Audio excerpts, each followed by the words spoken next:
चलो, ये तो सबको पता है कि सन कैसे बना, क्या पता है सन? वो क्या बोलते हैं, नेबुला ऐसी कुछ प्रोसेस होता है। हाँ, सोलर नेबुला होती है ना। सोलर ये बोल देते हैं, प्राइमोर्डियल सोलर गैस क्लाउड जो था, है ना, वो सब हो सकता है। अच्छा चलो ठीक है, और ओरिजिन थ्योरीज हम कर रहे हैं तो स्टार्टिंग से स्टार्ट करते हैं। ओरिजिन थ्योरीज, और ये सारी थ्योरीज आ कहाँ से रही है, कुछ कुछ एविडेंस हमें मिले हैं। जैसे कि सबसे पहले हम ओरिजिन ऑफ यूनिवर्स देख रहे हैं, ठीक है। ऑल्दो यूनिवर्स का ओरिजिन पता होने से पहले हमें स्टार का पता था कि स्टार कैसे बनते हैं। उससे पहले हमें ये पता था लगभग कि अर्थ लगभग कैसे बना होगा, है ना, इसकी हिंट्स थी। क्यों? क्योंकि जो सबसे रिसेंट चीज़ है, फिर लाइफ कैसे बनी इसकी कुछ हिंट्स थी।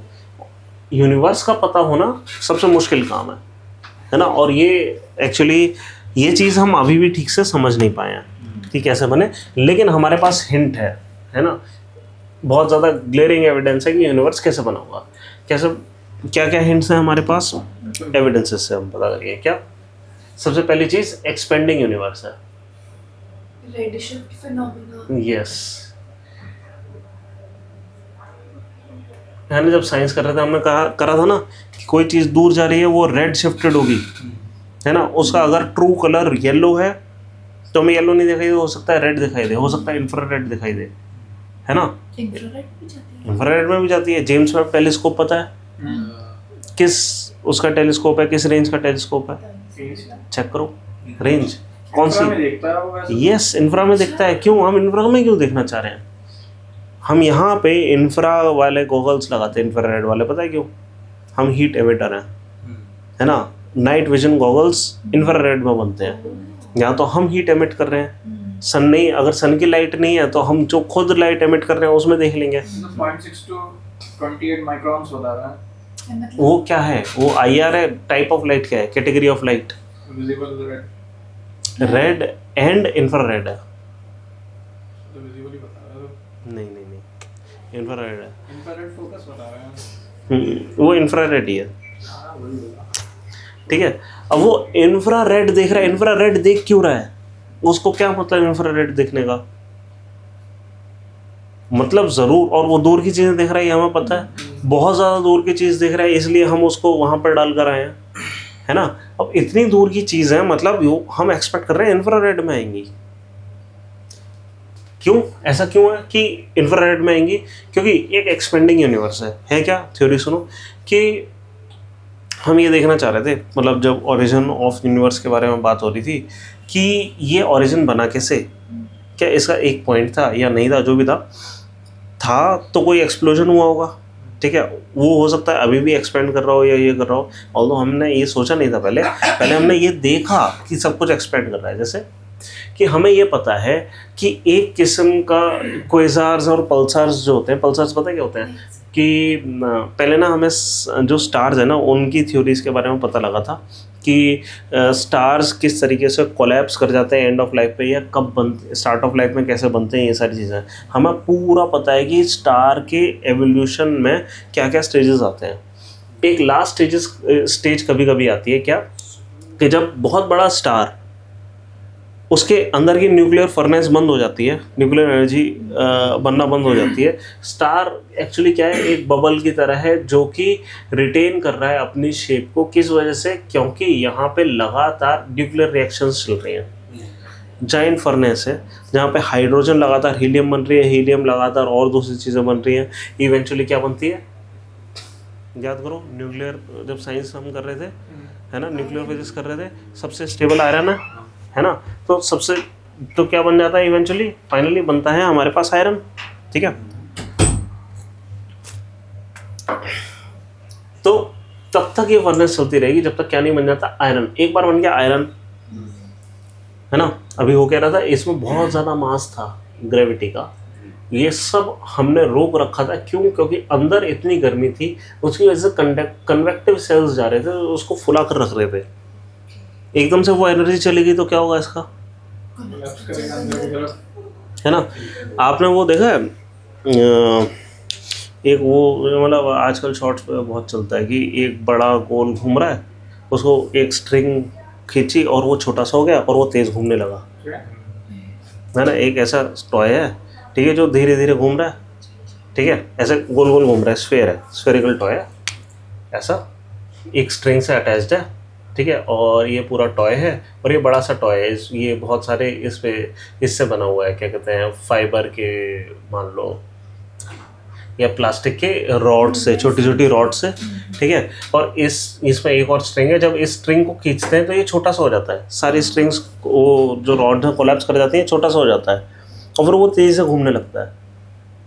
मैं एक्चुअली सेंट्रीफ्यूगल फोर्स ने एक्चुअली ये होता है ना मोमेंट ऑफ एंगुलर मोमेंटम का कंजर्वेशन, मैं उसकी बात कर रहा हूँ कि हम एक बहुत तेज़ी से स्टोन, मान लो रिंग मेरे हाथ में है, इसके बीच में से, रिंग के बीच में से मैंने एक वो ले रखी है, क्या कहते हैं उसको, एक स्ट्रिंग, और उस स्ट्रिंग पे मैंने स्टोन बांध रखा है, यूँ घुमा रहा हूँ, उस स्ट्रिंग को जब मैं खींचूंगा तो जो स्टोन है वो तेज़ी से घूमना शुरू हो जाएगा अंदर आते हुए, है ना। मतलब क्या है कि जब चीज़ें अंदर आती हैं तो और तेज़ी से घूमना शुरू कर देती हैं। जो स्टार्स होते हैं ना उनके भी बहुत हल्के हल्के स्पिन होते हैं, बट इतना ज़्यादा मास इतने छोटे में कोलैप्स कर जाएगा सारा मास, बस। हाँ वहीं पे लाइव हो गई होगी उसी चीज़ पे, हाँ ठीक है। तो अब हम ये कह रहे हैं कि ये बहुत तेज़ी से घूमना शुरू कर देगा।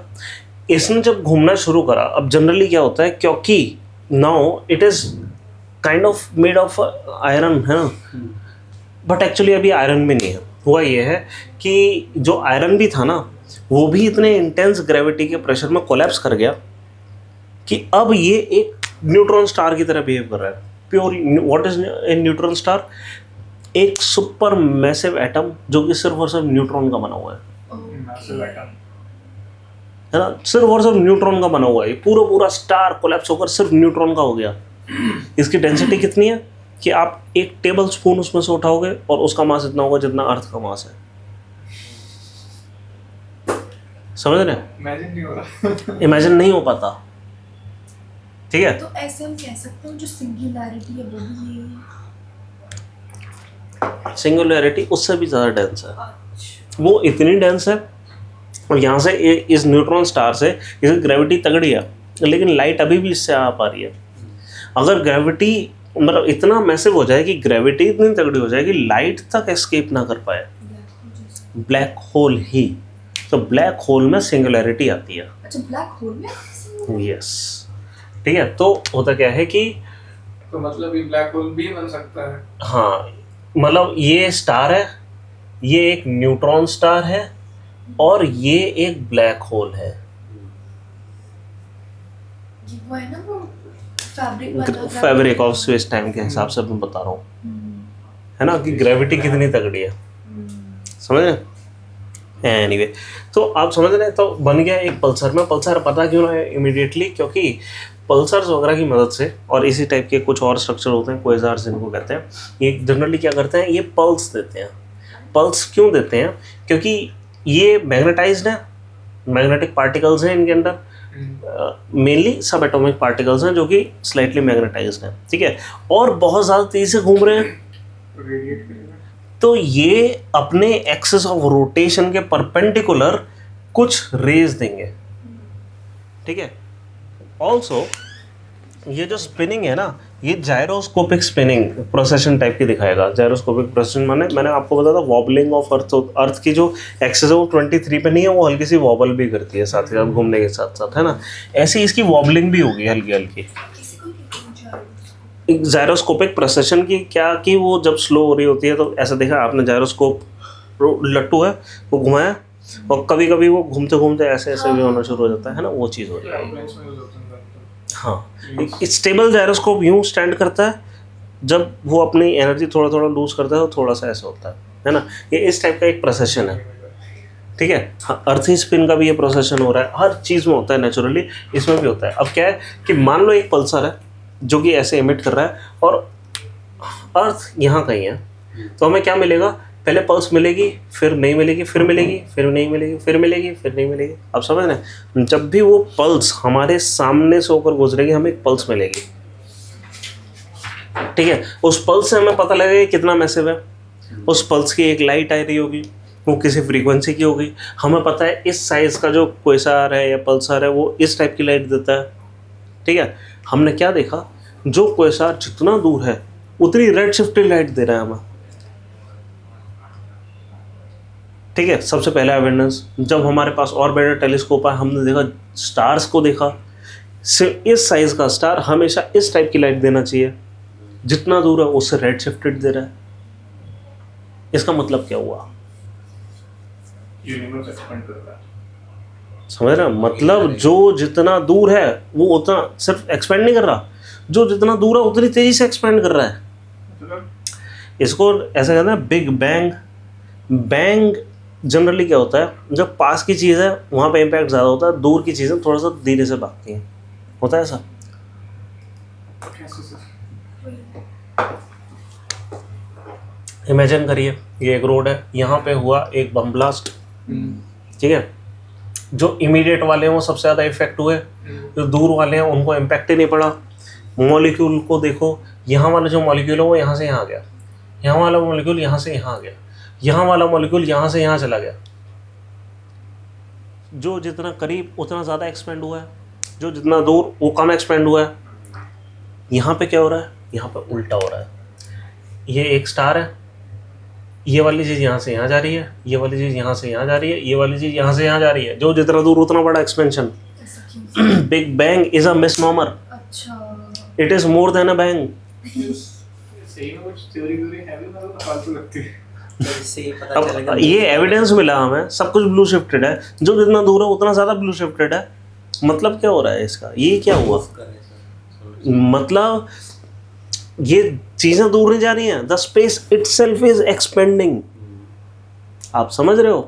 वो तो सर एक एविडेंस उससे मिलता है ना, प्लूटो से। पहले प्लूटो शायद वीनस का पाथ एक ही था, मतलब जहाँ वीनस है पहले प्लूटो था, अब प्लूटो का वो शिफ्ट हो गया। यूरेनस की तो बात नहीं कर रहे हो, क्योंकि वीनस तो अभी यहीं है, हमारे पास ही है। ओ सॉरी सॉरी सॉरी। हाँ हाँ, यूरेनस अब बताओ। नहीं, इतना ज़्यादा कुछ नहीं, वो ये छोटी मोटी चीज़ें हैं। बड़ी चीज़ों, हम बड़ी चीज़ों की बात कर रहे हैं। ले रहे हैं अभी, एक्सपेंड कर रहा है थोड़ा थोड़ा। अरे नहीं, हम प्लैनेट्स नहीं देख रहे, हम पूरी पूरी गैलेक्सीज देख रहे हैं। पता है कितनी गैलेक्सीज हैं? नहीं, बहुत सारी हैं। और पता है हमारी गैलेक्सी में कितने स्टार हैं? बहुत सारे। 100 बिलियन के आसपास स्टार्स हैं आई थिंक। देखना जरा, चेक करना milky number of stars in milky वे।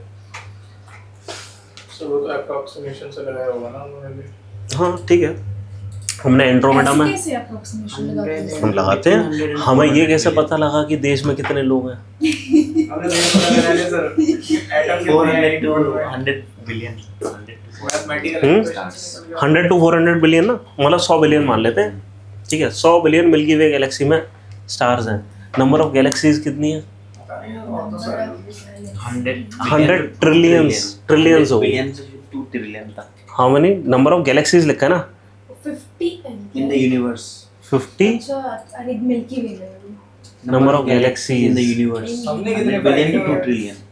हम अब बात ये होता है विजिबल में कितनी है, ओवरऑल ये कितनी तो है? सर दिखा रहा बिटवीन 100 बिलियन टू 2 ट्रिलियंस, ठीक है। 100 मान लो, हम क्या कहते हैं वो ले लेते हैं, मतलब मैं ये बता रहा हूँ, प्लूटो इज इररिलेवेंट, हाँ वो तो है। अर्थ इज इररिलेवेंट, अच्छा उसके sun is irrelevant, even milky way galaxy is irrelevant. आप समझ रहे हैं, ये अनइमेजिनेबल है। 100 बिलियन स्टार एक गैलेक्सी में और 100 बिलियन गैलेक्सीज, उसमें से एक स्टार सन है, उसके चार हो गए। ठीक है। और ये भी विजिबल यूनिवर्स है, जो वो यूनिवर्स है जहाँ से लाइट अब आ ही नहीं सकती, वो इतना तेजी से एक्सपेंड कर रहा है कि इवन लाइट की स्पीड से तेज एक्सपेंड कर रहा है। वहाँ से तो हम कुछ देख भी नहीं सकते, वो हमें पता भी नहीं है। ऐसे तो इन्फिनिट है। ऐसे तो इन्फिनिट है, हमें क्या पता कैसा है। आप समझ रहे हैं, इतना बड़ा यूनिवर्स, उसका एक छोटा सा पोर्शन हम देख सकते हैं, उसमें इतनी गैलेक्सीज हैं, उनमें से एक गैलेक्सी का एक मीडियोकर स्टार है हमारा, ये भी नहीं कोई अफलातून बड़ा सा स्टार हो, एक साइड में कहीं पड़ता है, ठीक है, एक मीडियोकर स्टार, ठीक है, उसमें साइज के हिसाब से एक मीडियोकर प्लेनेट, और वहाँ पे हम, वहाँ पे सारी लाइफ है, और इसके साथ हम खेल रहे हैं, क्लाइमेट चेंज कर रहे हैं। इमेजिन करवा रहे हो? नया प्लेनेट ढूंढना पड़ेगा। नया प्लेनेट ढूंढना पड़ेगा। लगता तो है कि इतने पे नहीं होगा क्या यार, इंटरस्टेलर वाली याद आती है। है ना, मैं भी कह रही थी उस दिन। है ना। पर आप समझ रहे हैं क्या कि ये जो प्लूटो ना, ये एविडेंस भूल जाओ, इट इज़ इनसिग्निफिकेंट। हम क्या कह रहे हैं, पूरी गैलेक्सीज, पूरे और उन गैलेक्सीज के क्वेसार्स सब दूर जा रहे हैं, हमारी गैलेक्सी एक्सपेंड हो रही है, सारी गैलेक्सीज एक दूसरे से दूर जा रही हैं, एक्सेप्ट कभी कभी ग्रेविटेशनल इन्फ्लुएंस में कुछ गैलेक्सीज पास आ सकते हैं, जैसे हमें पता है कि कुछ बिलियन साल बाद एंड्रोमेडा और मिल्की वे गैलेक्सी मिल जाएंगी, मर्ज हो जाएंगी। हाँ जी, अब इसको लोग कहते हैं भाई क्लैश हो जाएगा, नहीं क्लैश नहीं होगा, इतना बीच में स्पेस होता है इनके बीच में, ये आसपास घूमना शुरू हो जाएंगे, ज़्यादातर स्टार्स क्लैश भी नहीं करेंगे, थोड़ा बहुत हो सकता है रेडिएशन लेवल थोड़ा सा बढ़ जाए, कोई स्टार्स अगर हमारे स्टार के करीब से निकल रहा हो तो, है ना, बस इतना ही होगा, अदरवाइज कुछ नहीं होने वाला। हमारे मरने के बाद ही होगा। उससे बहुत बहुत बाद होगा। ठीक है, तो एनीवे तो मतलब क्या है, हमें एक एक्सपेंडिंग यूनिवर्स का ये मिला कि यूनिवर्स एक्सपेंड करो, और एक्सपेंडिंग यूनिवर्स में what is expanding, actually the space itself is expanding. हाँ समझ रहे, स्पेस एक्सपेंड कर रहा है। अब सवाल ये उठता है, क्या ये स्पेस ऐसे कैसे, ये तो क्या ही पता है, मतलब आप नोबेल प्राइज जीत जाओगे, एक छोड़ो 10 मिल जाएंगे अगर ऐसे कैसे पता लगा दिया। तो पूरे 1900 से अभी तक कोई नहीं पता लगा पाया 100 नोबेल प्राइज मिल के, तो हम कैसे बता दें ऐसे कैसे। चेंज करनी पड़ेगी स्पेस कैसे? Nobel prize. हाँ, इसलिए लोग सोचते हैं कि चलो नेता बन जाते हैं, पीस प्राइज मिलना ज़्यादा आसान है। ठीक है, तो स्पेस इटसेल्फ इज एक्सपेंडिंग। तो कहने का मतलब है, आज जो स्पेस है कल इससे थोड़ा सा छोटा रहा होगा, सारी चीज़ें थोड़ी करीब रही होंगी, 10 साल पहले और करीब, 10 बिलियन साल पहले और करीब। ठीक है, हम ये जानना चाह रहे हैं कब होगा कि ये सारा स्पेस ये रहा होगा, मतलब एक सिंगल पॉइंट। हाँ। वैसे एक और काउंटर एविडेंस हम ये बोल सकते हैं, क्या ये क्वेश्चन पूछना बड़ा ही, मतलब ये सही भी है ये क्वेश्चन पूछना, ये तो हम मतलब हम मानकर चल रहे हैं हर चीज़ का ओरिजिन होता है, तो हम ओरिजिन ढूंढने चले, है ना। ये भी हो सकता है ओरिजिन ना ही हो सकता है universe is a fact just existing by itself. ठीक है, ज़रूरी नहीं है कि इसके पीछे का कुछ हो, उसका आगे कुछ हो, बट हमें पर्याप्त एविडेंस मिले कि हाँ कि ये कभी ये रहा होगा। क्यों? क्योंकि हमें कॉस्मिक माइक्रोवेव बैकग्राउंड रेडिएशन मिलता है, हर जगह से कुछ आती हुई रेडिएशन हमें मिलती है। ठीक है, कि कभी मतलब हम क्या करते हैं कि अगर मान लेते हैं, एक बार को अज्यूम करो कि ये छोटा रहा होगा, कभी इतना छोटा रहा होगा कि एटम्स के लिए भी ये काफ़ी गर्म होगा, तो एटम्स ही नहीं बने होंगे कभी। अगर ऐसा होगा तो ये जो यूनिवर्स होगा ओपेक होगा। ओपेक क्यों होगा? इसमें इतनी लाइट होगी कि मान लीजिए एक प्रोटॉन है, एटम क्या होता है, एटम प्रोटॉन न्यूट्रॉन, उसमें इलेक्ट्रॉन है ना। अब प्रोटॉन है, इस तक जैसे ही कोई इलेक्ट्रॉन आया, इलेक्ट्रॉन जब प्रोटॉन के अंदर आता है तो एनर्जी रिलीज करता है, कुछ एनर्जी रिलीज हुई होगी, लाइट रिलीज हुई है ना। ये लाइट जब रिलीज हुई होगी तब तक किसी और ने कैप्चर कर ली होगी, है ना। इतना डेंस एंड हॉट होगा कि यूनिवर्स ओपेक होगा, और फिर धीरे धीरे एक्सपेंड होकर इतना कूल डाउन हो गया होगा कि पहली बार लाइट रिलीज हुई होगी। ठीक है, जब ये लाइट रिलीज हुई हो, जो पहली लाइट है हमें दिखती है, कॉस्मिक माइक्रोवेव बैकग्राउंड रेडिएशन इसको कहते हैं, वो पहली अभी भी दिखती है, वो पहली लाइट है। तो पुरानी दूसरी लाइट से कैसे डिस्टिंग्विश करते हैं इसे? नहीं, अब जो भी मिल रही है ये वो लाइट हो गई ना। वो पहली लाइट का मतलब ये है कि लाइट तो पहले बहुत रही होगी, पहली बार जो यूनिवर्स था वो एक्सपेंड होकर इतना ठंडा हो गया कि वो ट्रांसपेरेंट बन पाया। अदरवाइज लाइट इधर से निकलती थी इधर ऑब्जॉर्व, इधर से निकलती थी इधर ऑब्जॉर्व, सब कुछ एकदम ग्लूई मेस था। प्लाज्मा के अंदर अटकी हुई थी लाइट, वो निकलती नहीं थी। फिर थोड़ा सा हम ठंडे हो गए तो निकलना शुरू हुई। वो पहली लाइट हमें अभी भी कॉस्मिक माइक्रोवेव बैकग्राउंड रेडिएशन की तरह मिलती है। ठीक है, कैसे हमें पता? इनफैक्ट इसका ये जो टीवी हमारी पुरानी होती थी, जो ऐसे बस ब्लैक और वाइट डॉट, वो वाली डॉट, वो कॉस्मिक रेस थी। क्या है कि अगर हमने उसको कोई सिग्नल नहीं दिया फिर भी वो कुछ दे रहा है। ये कहाँ से दे रहा है? ऐसे तो फिर यहाँ पर भी होगी। हाँ, हर जगह हम रेडिएशन से घिरे हुए हैं, है ना। हमें हमेशा ये बैकग्राउंड रेडिएशन मिलती है। हमारा जो ये जेम्स वेब टेलीस्कोप है, ये क्या करने की कोशिश कर रहा है कि ओरिजिन के बारे में, यूनिवर्स के ओरिजिन के समय जो सबसे लो वाली लाइट है, या तो वो मिल जाए, वो सॉरी हाईएस्ट एनर्जी वाली लाइट, या एक्चुअली ये क्या करने की कोशिश कर रहा है इंफ्रारेड में फिर भी जो सबसे पुराने ओरिजिन वाले स्टार्स हैं, सबसे पहले जो स्टार बने, उनको कुछ स्टडी करने की कोशिश कर रहा है। ठीक है, तो अब इस हिसाब से अगर हम मान लें कि ये एक्सपेंडिंग यूनिवर्स था और ऐसा कुछ हुआ कि एक बिग बैंग हो गया, इसमें क्यों हुआ पता नहीं, कैसे हुआ पता नहीं, हो गया बिग बैंग हुआ और फिर एकदम से सब कुछ एक्सपेंड होना शुरू हो गया। ठीक है, एक्सपेंडिंग यूनिवर्स बन गया, फिर यूनिवर्स और ठंडा हो गया, एटम्स बन गए। ठीक है, और ठंडा हो गया तो ये जो मास है एटम्स का, कौन सा एटम बना है? Mainly hydrogen. ठीक है, हाँ, ये और रेरिफाइड हो गया। ठीक है, अब यहाँ पे कुछ ग्रेविटी के सेंटर्स बनना शुरू हो गए। ठीक है, ये हाइड्रोजन का गैस क्लाउड था यूनिवर्स। ठीक है, इसमें लेकिन ग्रेविटी के सेंटर बनना शुरू हो गए कि कुछ जगह पे मास एक्यूमुलेट होना शुरू हो गया, और एक्यूमुलेट हुआ और एक्यूमुलेट हुआ ओवर द पीरियड ऑफ, मान लो कई several millions of year, hundreds of millions of years, ये एक्यूमुलेट होकर गैस क्लाउड्स बन गए। और इनमें से कुछ गैस क्लाउड्स, ये एक्सपेंडिंग यूनिवर्स हुआ, बिग बैंग बना, हमारे गैस क्लाउड्स बन गए, और फिर इवेंचुअली क्या बन गया? गैस क्लाउड से स्टार्स। कौन सा गैस क्लाउड है? एक ही गैस है यहाँ पर। यूनिवर्स जब बना सिर्फ हाइड्रोजन बनी, बाकी सब जो बना वो कहाँ बना? वो स्टार्स में बना। ठीक है, कि यूनिवर्स ने बनाया हाइड्रोजन क्लाउड। ठीक है, ये under the influence of gravity आए, इसको मिली ग्रेविटी, और ये हाइड्रोजन क्लाउड हमें मतलब हर जगह मिलते ही रहते हैं। ठीक है, हर जगह हाइड्रोजन के क्लाउड है पूरे यूनिवर्स में। ठीक है, बहुत ज़्यादा हाइड्रोजन है, अभी बहुत ज़्यादा क्लाउड, बहुत ज़्यादा स्टार्स और बनने बाकी हैं। ठीक है, पर ये बने, ये ग्रेविटी के इन्फ्लुएंस में आकर बने स्टार्स, और फिर चल गई एक न्यूक्लियर फर्नेस, और इस फर्नेस के अंदर आपको सब कुछ मिला, कहाँ तक? आयरन तक। ठीक है, फिर इनमें से कई सारे, मतलब जो भी स्टार की एवरेज लाइफ होती है, मान लो 3 बिलियन साल, 5 बिलियन साल, 10 बिलियन साल, है ना, कई सारे डिस्ट्रॉय हुए, और जितना बड़ा स्टार उतनी छोटी लाइफ, क्योंकि ग्रेविटी ज़्यादा है और तेज़ी से फर्नेस चल रही है, और ज़्यादा तेज़ी से सब कंज्यूम हो जाएगा। आई थिंक ये एक सवाल आ चुका है एक बार यूपीएससी में, स्टेटमेंट आई थी, हाँ प्रीलिम्स में, लार्जर द क्लाउड, वो क्या, शॉर्टर द लाइफ स्पैन, ऐसा करके। अब सबने कहा यार लार्ज क्लाउड है और टाइम लगेगा, उल्टा करके ऐसा टिक कर। ठीक है, अब रैंडम सवाल आ जाते हैं एकदम ही ज़्यादा, मतलब उस लेवल के बेसिक से पूछ लेते हैं कभी कभी तो।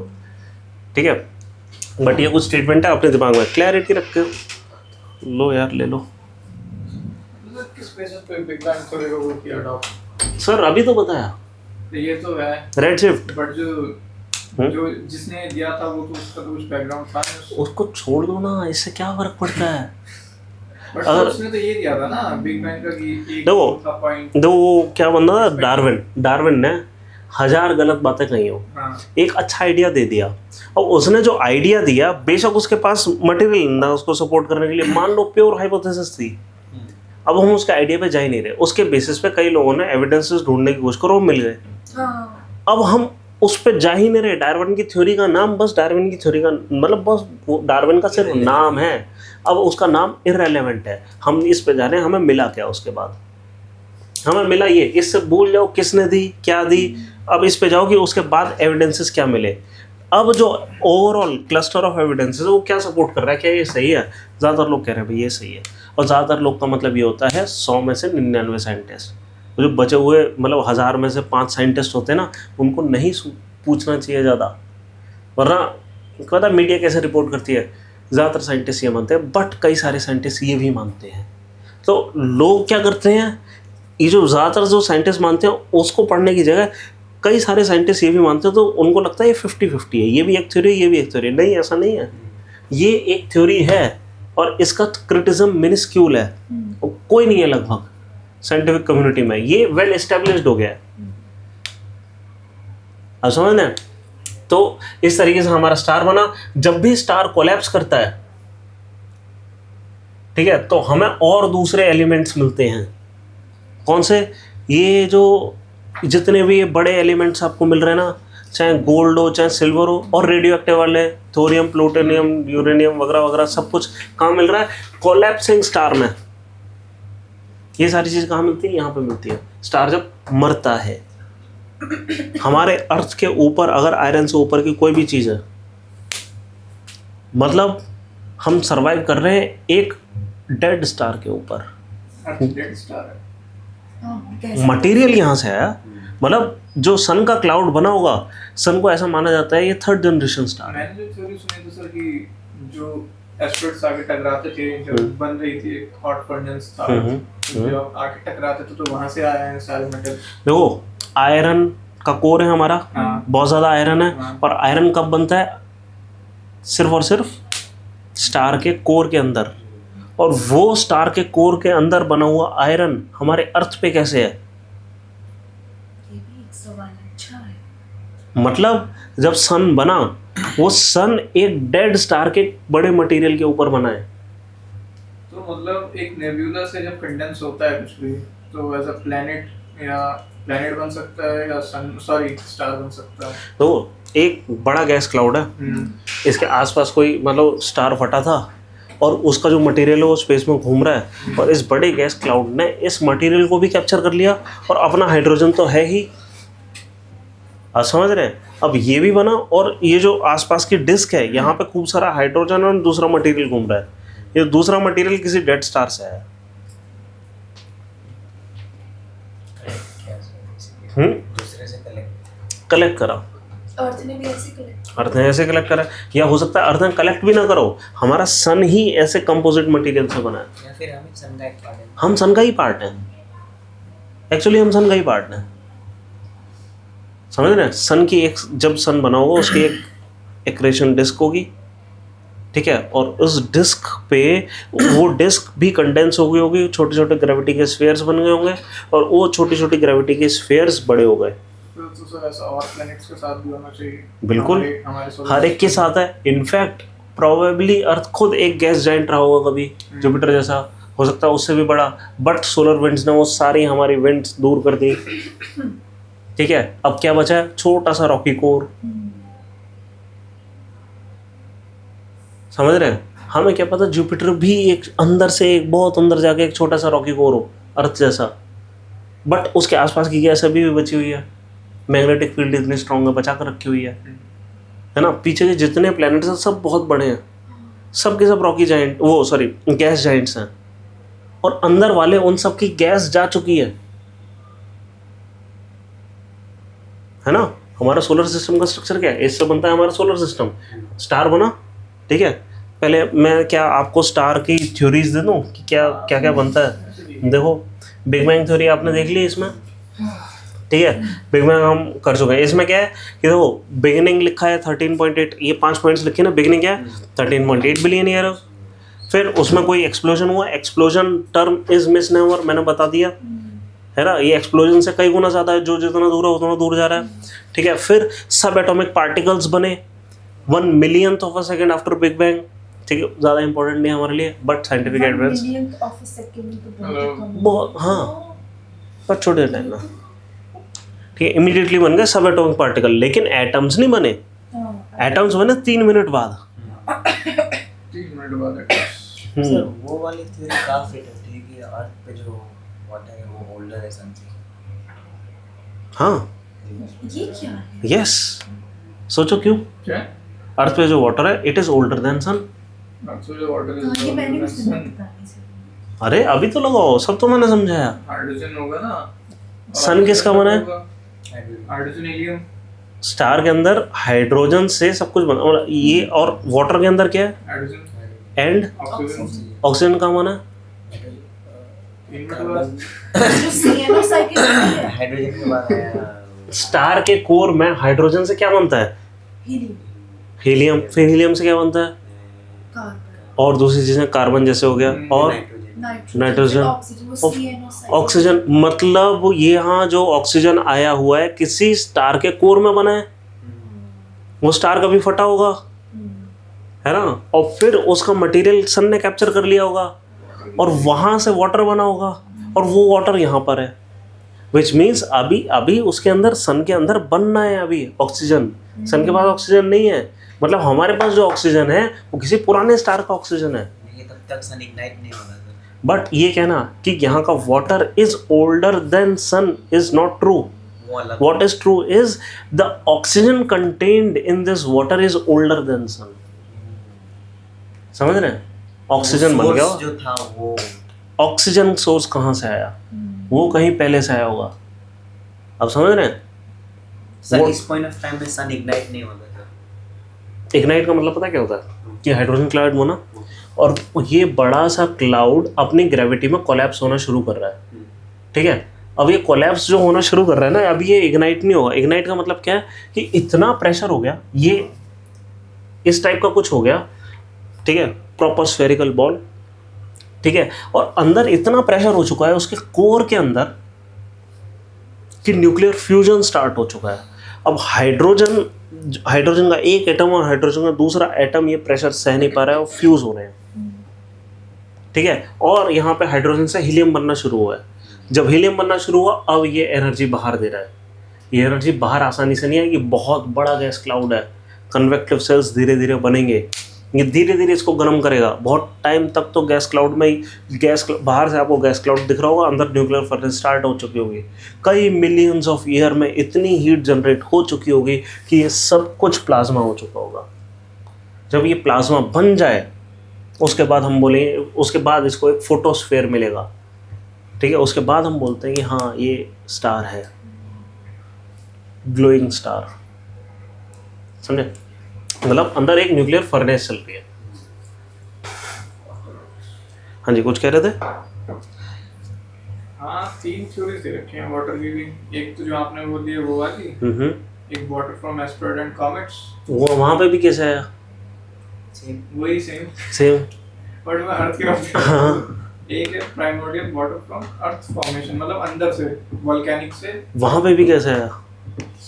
सेम है ना, कैसे भी आया हो। अब एस्ट्रॉइड लेकर आए, अर्थ जब बना उसके पास पहले से था, सिंपल जो क्लाउड डस्ट है उसी से मिल के बना है सब, बस सिंपल, ठीक है। तो फॉर्मेशन में एटम हो गया, ठीक है, और जब एटम बने तो पहली बार आप देख रहे हैं कि the first atom began to form and for the first time light could pass through them without scattering. वरना मैं कह रहा था यहाँ से लाइट निकली उसने कैप्चर कर ली, वहाँ से लाइट निकली उसने कैप्चर कर ली, स्कैटर हो रही है लाइट। विदाउट स्कैटरिंग पहली बार ऐसा हुआ, और यहाँ था कि हम पहली बार लाइट को देख पाते हैं, और इस लाइट को अब हम क्या कहते हैं? कॉस्मिक बैकग्राउंड रेडिएशन, ठीक है। फिर एटॉमिक मैटर बना, एटम्स तो बन गए बट एटॉमिक मैटर नहीं बना। हाइड्रोजन मिलके अभी हाइड्रोजन गैस नहीं बना रहे, H2 नहीं बना रहे, ठीक है। एटॉमिक मैटर कब बना? 3 लाख साल बाद, जब टेम्परेचर ड्रॉप्ड बिलो 4500 केल्विन, मतलब 42-4300 degree Celsius, which is the temperature of earth's core, ठीक है, giving rise to atomic matter. फिर before this electrons and nuclear constantly wiggled in the universe, ठीक है, और फुल्ली ट्रांसपेरेंट बन गया। उसके बाद फॉर्मेशन स्टार। अब आते हैं हम फॉर्मेशन स्टार पे,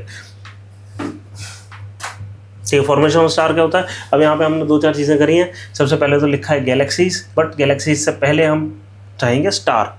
स्टार का फॉर्मेशन कैसे होता है? क्या लिखा है कि stars are formed by the accumulation of hydrogen gas in the form of very large cloud called nebula. बहुत बड़ा क्लाउड होता है, ठीक है, उसको हम कहते हैं नेबुला।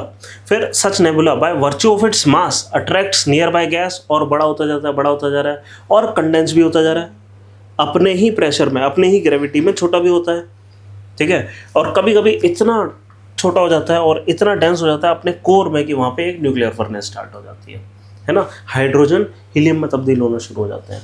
जब सारा हाइड्रोजन हीलियम में तब्दील होता है, या लगभग होने वाला होता है और ज़्यादा हीलियम हो जाता है हाइड्रोजन कंपैरिजन में, तो हीलियम से और दूसरी चीज़ें बनना शुरू होती हैं, है ना।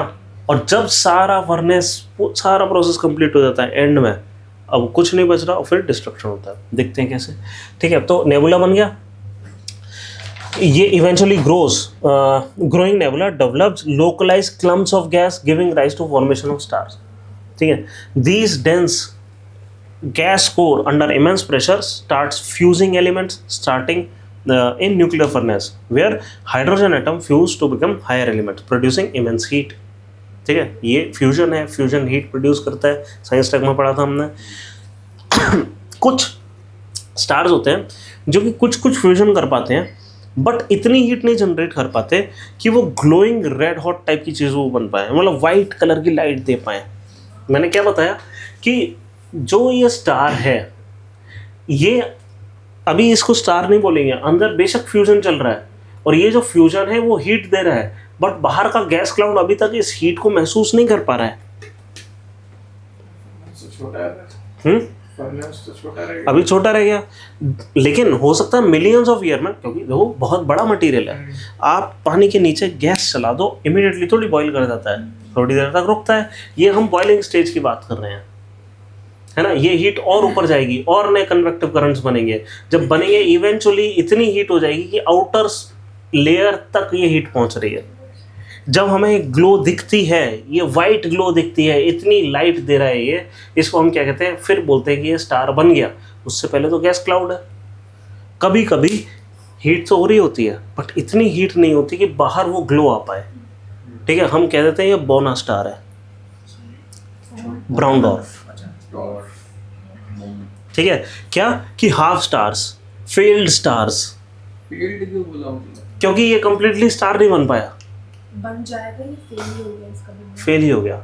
ये कभी भी पूरा ग्लो नहीं दे पाएगा, अंदर फर्नेस चलेगी, ग्लो पूरी नहीं आएगी, है ना।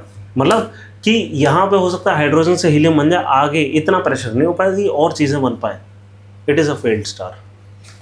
ठीक है, तो ए celestial object intermediaries in size between a giant planet and a small star.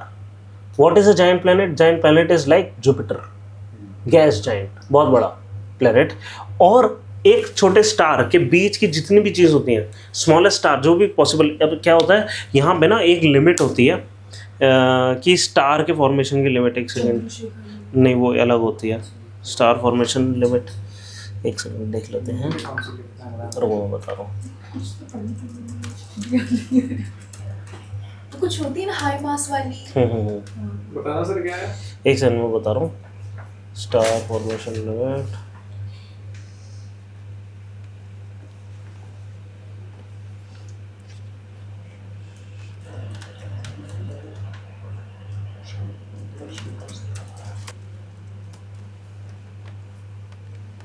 हाँ 0.08 solar mass. The minimum mass required for a star to form through fusion is about 0.08 solar mass. 0.08 08 solar mass. Solar mass means sun का मास हमारा, अगर इतना है तो star बन जाएगा। कौन सा वाला? ग्लोइंग स्टार, अच्छा, डॉर्फ नहीं। ठीक है, anything which is smaller than this is a brown dwarf, लेकिन प्लेनेट ना हो, मतलब स्मॉलर है तो डॉर्फ बन जाएगा। ये तो नहीं है कि डॉर्फ जो है इवेंचुअली प्लैनेट बन जाए। अब कुछ लोग कहते हैं कि भाई इट इज़ अ, मतलब Jupiter is a failed star, इतना ज़्यादा हाइड्रोजन है, क्या पता वो ग्लो करना शुरू हुआ था, उसको ब्राउन डॉर्फ क्यों नहीं बोलते। वो क्या कि उतनी लाइट एमिट नहीं कर रहा, एक्चुअली लाइट एमिट ही नहीं कर रहा, खुद की लाइट अगर एमिट करे लेकिन स्टार ना हो। प्लैनेट तो नहीं करते, है ना। अगर वो अपनी लाइट एमिट करना शुरू कर देता, हम उसको ब्राउन डॉर्फ बोलते हैं। तो कुछ लोग कहते हैं it is a failed brown dwarf, ठीक है, लेकिन ज़्यादातर लोग ये बोलते हैं it is a very successful planet. कुछ तो बना कुछ तो बना। जैसे इंजीनियरिंग छोड़ के बाकी सब करते हैं।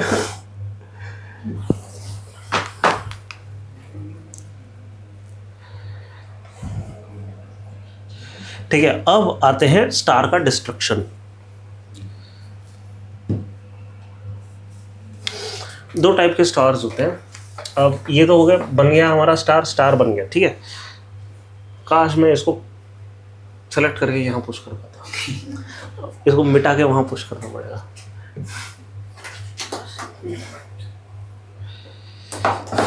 तो अब दो टाइप के स्टार्स होंगे। एक तो हमारा जो ये जो मीडियम साइज के रेंज के स्टार होते हैं वो 0.08 सोलर मास से रिलेटेड से यहाँ 0.08 से लेकर 1.4 सोलर मास हम इस तरह डिनोट करते हैं। दिस इज सोलर मास, ठीक है, मतलब सन का मास 1.5 द सन का मास, ये एक यूनिट है। वो बोलते हैं ना कि भाई हम अंग्रेजी भाषा में ही क्यों यूनिट लिखते हैं। कुछ साइंटिस्ट ने बोला चलो हम एक नई भाषा बनाते हैं, ठीक है, सोलर मास, ये लो, ठीक है। तो ये होगा सोलर मास। इसके जो मेन सीक्वेंस स्टार है, अब यहाँ पे भी एक और चीज, स्टार्स इतने वैरायटी के होते हैं कि इसमें भी कई उल्टे सीधे सीक्वेंसेस हो जाते हैं कि स्टार बना, हो सकता है वो कुछ और बन जाए, फिर कुछ और बन जाए, एंड सो ऑन, ठीक है। हम दोनों ही केसेस में 2 ही केस पढ़ रहे हैं और दोनों केस के सिर्फ मेन सीक्वेंसेस देख रहे हैं, ठीक है। इस कैटेगरी में आ रहा है हमारा सन, ठीक है। कभी कभी इससे बड़े वाले जो स्टार होते हैं, इससे छोटे तो होते ही नहीं, इससे बड़े वाले यानी कि 1.4 सोलर मास के बियॉन्ड वाले स्टार, ग्रेटर देन ये, है ना, इनको हम बोलते हैं हेवी स्टार्स, ठीक है। इन दोनों का जो मेन सीक्वेंस है वो हल्का सा अलग होता है, ठीक है। हमारे वाले का मेन सीक्वेंस क्या है, एक सोलर क्लाउड आया, नेबुला आया, उससे एक स्टार बना, ठीक है। अब ये स्टार क्या है, धीरे धीरे बड़ा होता जाएगा। बड़ा क्यों होता जाएगा कि अंदर जो इसकी फर्नेस चल रही है ये गर्म होती जा रही है, वो ग्रेविटेशन को ओवरकम कर देगी। हाँ, ग्रेविटेशन को ओवरकम करेगी। ग्रेविटेशन तो वीक फोर्स है, वो सब ठीक है, जब बहुत ज़्यादा चीज़ हो जाती है ना, एकता में बल हो जाता है। ग्रेविटेशन में तो आज तक समझ में वीक फोर्स कैसे है, वो सब हमारी इतना अब इसलिए कि क्योंकि हम ये बोल दें कि ये डस्टर इसको अट्रैक्ट क्यों नहीं कर रहा, it is a weak force, ठीक है। लेकिन यहीं पे अगर ये पॉजिटिव चार्ज होता, नेगेटिवली चार्ज होता, एकदम से ही हो जाता, ठीक है। वो स्ट्रॉन्ग फोर्स है, समझ रहे हैं। लार्ज डिस्टेंसेस पे महसूस होती है ये, लार्ज मासेस पे महसूस होती है ये, इसलिए ये एक वीक फोर्स है कंपैरिजन में, ठीक है।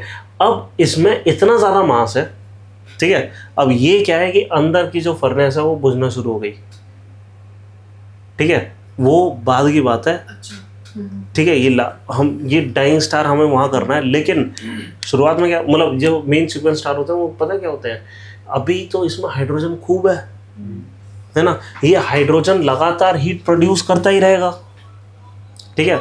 मैंने आपको बताया ना कि गैस क्लाउड है, ठीक है, वो पहले ग्लो करा, कन्वेक्टिव साइकिल्स बनी, ठीक है। अब अंदर से हीट आना बंद तो नहीं हो गई, और कन्वेक्टिव साइकिल्स बनती जा रही हैं, वो जो हीट है बाहर तक आ रही है, गर्म होता जा रहा है, ठीक है। फिर धीरे धीरे क्या होगा कि उस हीट को अकोमोडेट करने के लिए थोड़ा सा एक्सपेंड होता जाएगा, ठीक है। और बनेगा क्या कि इस स्टार से हमें क्या मिलता है, एक रेड जायंट। इसका जो आउटर सरफेस का जो टेम्परेचर है वो टेम्परेचर रिड्यूस होता है, ठीक है।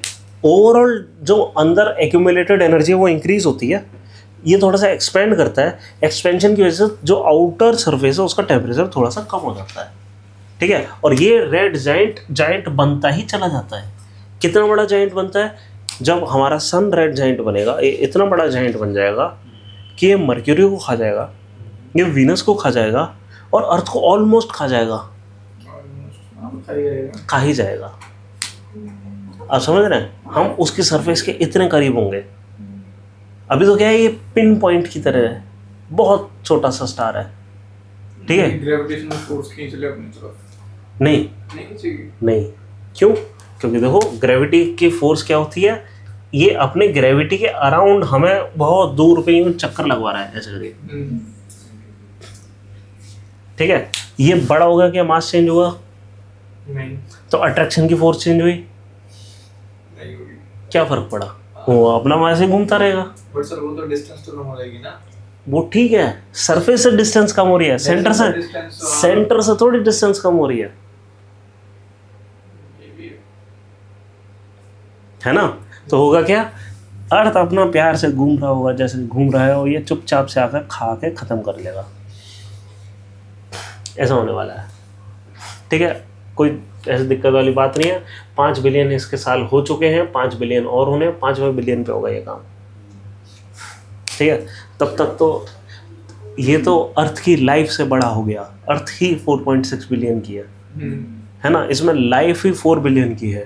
उससे ज़्यादा जितनी लाइफ अभी तक जी नहीं है, उससे ज़्यादा की बात कर रहे हैं हम। ठीक है, उससे पहले काफ़ी कुछ हो चुका होगा। 1.5-2 बिलियन साल बाद तो मिल्की वे एंड्रोमेडा से टकराने वाली है, उससे पहले ये सब हो जाना है। ये तो बहुत बात की चीज़ें हैं। ठीक है, तो बना रेड जाइंट। जब ये रेड जाइंट बनता है, ये धीरे धीरे क्या होता है, और ज़्यादा बड़ा हो जाता है, और फिर ठंडा हो जाता है, और फिर ये जो मास है ये ऐसी चारों ओर घूमना शुरू कर देता है बस। और फिर सब कुछ ठंडा हो जाता है, वापस शांत हो जाता है, एक वापस से ये एक वाइट ड्रॉप बन जाता है। ठीक है, वाइट ड्रॉप क्या हो गया कि सारा मटेरियल ऐसे नहीं हो करा, ठीक है, और यूँ फुस करके बैलून फट गया, लेकिन आराम से फटा। ठीक है, कोई ऐसा एक्सप्लोजन टाइप का कुछ नहीं हुआ। जैसे ही ये हुआ और उसके बाद सारा मटेरियल वापस अंदर कोलैप्स कर गया। अब ये सुपर हीटेड मटेरियल छोटे से इसमें कोलैप्स कर चुका है। ये जो रेजिडुअल एनर्जी है लगातार एमिट कर रहा है। ये कौन सी एनर्जी है, प्योर वाइट लाइट, हर टाइप की एनर्जी है, बन गया एक वाइट ड्रॉप। ठीक है, ये मेन सीक्वेंस स्टार है। ये जो सन है इवेंचुअली रेड जायंट बन जाएगा और एक वाइट ड्रॉप।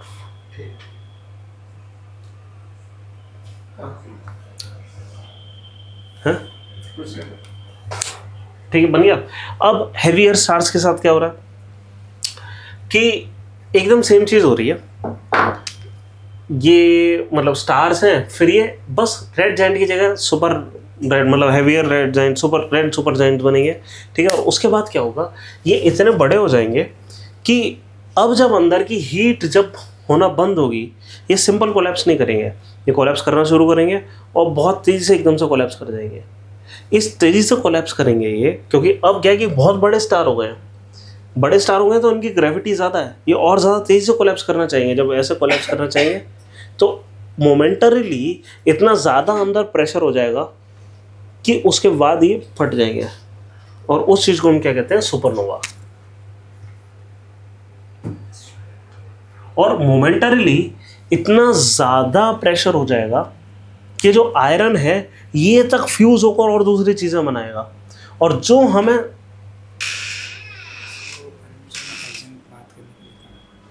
अच्छा 1 मिनट आया क्या कॉल पे? अच्छा ओके। तो ओ अच्छा कॉल आया हुआ है।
अपनी ओडी लिमिट बढ़ा रहे हैं।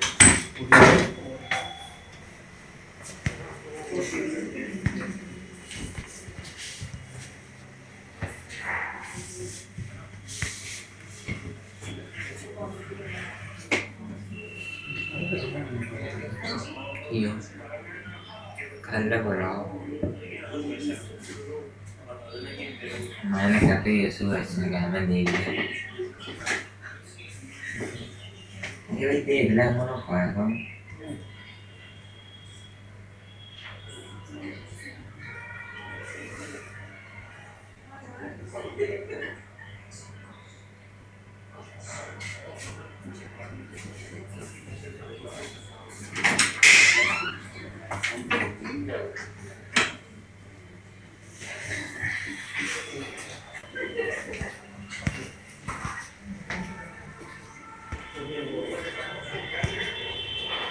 और अगर कोई पूछे कि क्या करता है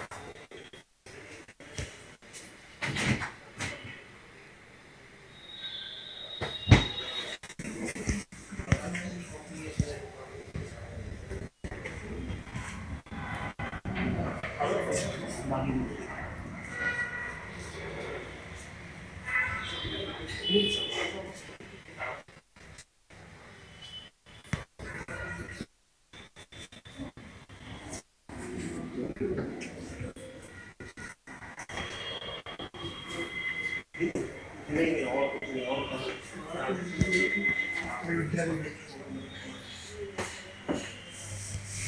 जो आपका बिजनेस है वो मेरा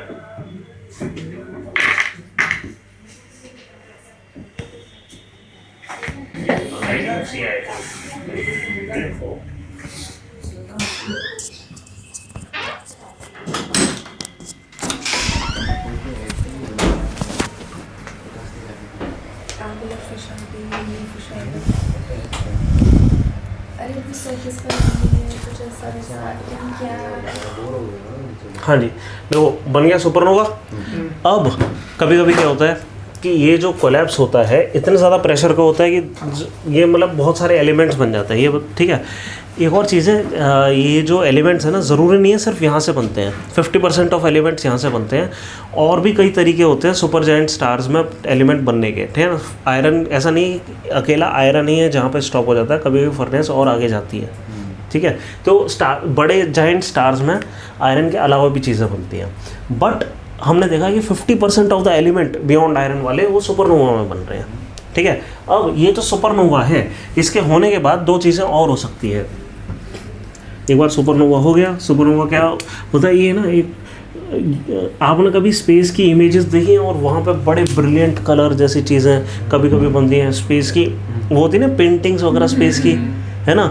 लोग जो पेंटिंग बनाते हैं एक्चुअली सुपरनोवा के बनाते हैं, इतने ब्रिलियंट कलर होते हैं पूछो मत। क्यों? क्योंकि होता क्या है कि ब्रिलियंट कलर, पता है अलग अलग कलर कैसे आते हैं, अगर अलग अलग एलिमेंट हो, है ना। एक टाइप का एलिमेंट एक ही जैसा कलर देगा, जब सुपरनोवा फटा इसमें हर टाइप के एलिमेंट फट गए तो ब्रिलियंट कलर्स आएंगे, बहुत सारे किस्म के कलर आएंगे, ठीक है। तो ये होता है सुपरनोवा। और सुपरनोवा दो चीज़ें क्रिएट करता है बनने के बाद। एक तो आपको क्लाउड बन गया, धीरे धीरे सुपरनोवा छट जाएगा, अंदर आपको दिखेगा एक न्यूट्रॉन स्टार, है ना। इस क्लास की स्टार्टिंग में मैंने न्यूट्रॉन स्टार समझाया, क्या होता है neutron star, what is a neutron star, मेरे के फोटोज है ना शानदार। Supernova क्या आ रही है? हाँ सुपरनोवा की शानदार फोटोज होती हैं. एक dense body with neutrons और Yes, super giant atom of just neutrons. ये इसी कलर में थोड़ी दिखते होंगे सर. नहीं नहीं, हर कलर में दिखते हैं, बहुत सारे कलर्स में दिखते हैं. ये और बहुत सारी दिखता है shapes में दिखते हैं. telescope से। टेलीस्कोप से इतने अच्छे हाँ. अच्छे कलर दिखते हैं. हाँ वो तो हर उसमें देखता है ना रेडिएशन में। इसलिए हम सही से नहीं बोलते. सुपरनोवा पता है कितना टाइम लेते हैं फटने में? Millions of year. Which means फटने में टाइम लेते हैं. विच मीन्स हमें जितने भी सुपरनोवा दिख रहे हैं आज से 1000 साल पहले जो दिख रहे थे अभी भी दिख रहे हैं, है ना. तो आपको ये मतलब जो एस्ट्रोनॉमर जाते हैं ना, अगर आपने टेलीस्कोप खरीद लिया तो पहले चेक कर रहे हैं सुपरनोवा किस डायरेक्शन में दिख रहा है. वो तो वही जाने हम. वो तो वही जाने. और प्लस क्या है कि मैं श्योर भी नहीं हूँ सुपरनोवा हम देख पाएंगे कि नहीं, क्योंकि कभी कभी बहुत पावरफुल टेलीस्कोप्स की ज़रूरत होती है इन सब के लिए. ठीक है. तो खैर एनीवे ये बन गया हमारा न्यूट्रॉन स्टार. ठीक है. कभी कभी क्या होता है कि एक लिमिट होती है, आई थिंक 8 सोलर मास की लिमिट है. एक सेकंड, इसी को शायद चंद्रशेखर लिमिट कहते हैं ना. इसका मास हो जाता है लिमिट पर पहुंच जाता है. एक मिनट. 1.4. अच्छा ये वाइट ड्वार्फ के लिए. ओके. अच्छा ये चंद्रशेखर लिमिट यही है कि वाइट ड्वार्फ मतलब वाइट ड्वार्फ की जगह मैक्सिमम स्टेबल मास क्या होना चाहिए कि कोई चीज़ वाइट ड्वार्फ बनेगी, वो 1.4 है एक्चुअली चंद्रशेखर लिमिट. ये जो स्मॉल वाली लिमिट है ये किसके लिए? ब्राउन ड्वार्फ के लिए. इससे छोटी चीज़ ब्राउन ड्वार्फ होने स्टार ही नहीं बन पाएगी, है ना. ये छोटे वाले स्टार हो गए और ये बड़े वाले स्टार हो गए. जो बड़े वाले स्टार और छोटे वाले स्टार की लिमिट है इसको कहते हैं हम चंद्रशेखर लिमिट. बीच कौन से ये? सीवी नहीं, सीवी राम. उस- अरे सॉरी उनके भतीजे थे. उनके भतीजे थे. हाँ. और इनके नाम पे एक बहुत इंपॉर्टेंट चीज़ है पता है? क्या है? एक टेलीस्कोप है. इंडिया का है. नहीं, यूएस का. यूएस का है. चंद्रशेखर के नाम पे टेलीस्कोप कौन सा है? Chandra X-ray telescope. नहीं, नाम नहीं सुना। देखो जाइंट ऑब्जर्वेटरीज में से एक है. मैं तो 4 सर ये देख रहा था हाँ. ये हबल का हैंडल एक्स हैंडल हाँ, उस हाँ. पे दिखा रहे हैं 6 दिन पहले डाला है इन्होंने. चंद्रा ये कोई नहीं, चंद्रा नेब्यूला है टेलीस्कोप. ये वाला. ये 10,000 साल पहले फटा था. 2000 साल पहले. ये सही अभी भी है. ऐसे ही है. हाँ सही है. हाँ वो ऐसा होगा ही अभी. ऐसा ही चंद्रा एक्सरे ये वाला. हाँ चंद्रा एक्सरे ये तो टेलीस्कोप. छोटा सा लग रहा है. एक्सरे में देखता है सब कुछ, मतलब हाई एनर्जी बर्स्ट देखता है सिर्फ, है ना. इसमें तो फिर कलर्स नहीं कलर है. में ना कलर्स तो नहीं चमकेंगे. वो ठीक है एक्सरे में दे रहा है, बट हम क्या करते हैं हर चीज़ को कलराइज कर देते हैं ना. एक्सरे में भी एक फ्रीक्वेंसी हमें गैप मिल रहा है, उसमें एक्सरे में हायर फ्रीक्वेंसी को ब्लू कर देते हैं, लोअर को रेड कर देते हैं, हमें कलर में मिल जाता है सब कुछ. ये हमारे ऊपर हम किस चीज़ को कलर करना चाहते हैं, कलर हम फिल करते हैं, है ना. डिपेंडिंग ऑन क्या फ्रीक्वेंसी मिली है. मान लो बहुत हाई फ्रीक्वेंसी मिली, एक्सरे में भी एक बैंड है, हाई फ्रीक्वेंसी को ब्लू कर दिया, लो फ्रीक्वेंसी को रेड कर दिया, लो मिल गया विजिबल में. ठीक है. अब जब बहुत ज़्यादा बड़े हो जाते हैं इसको ब्लैक होल बना देते हैं. Black hole. अच्छा हाँ, ब्लैक होल की लिमिट देखनी थी मेरे को. Black hole limit I think 8 solar मास होती है. तो प्लैनेट्स किस चीज से बनते हैं? नेबुला से बनते हैं प्लैनेट्स. एक second. Theoretical limit of black hole. Oh 50 billion. 50 billion क्या है? ओके, मेरे को ये नहीं पता था. तो न्यूट्रॉन स्टार और इसके बीच में है 50 billion solar mass. 50 billion. Too high. लगता है पॉसिबल है बट पॉसिबल है. Centre of the Milky Way में एक है सुपर मैसिव ब्लैक होल. और हमें शायद ब्लैक होल. कितने टाइम पीरियड पे सर हमें ग्रेविटेशनल वेव्स मिलती हैं? कितने? था ना वहाँ नहीं, वो लाइट की स्पीड से होते हैं ग्रेविटेशनल वेव. क्रिस्टोफर नोलन वाला लग रहा है.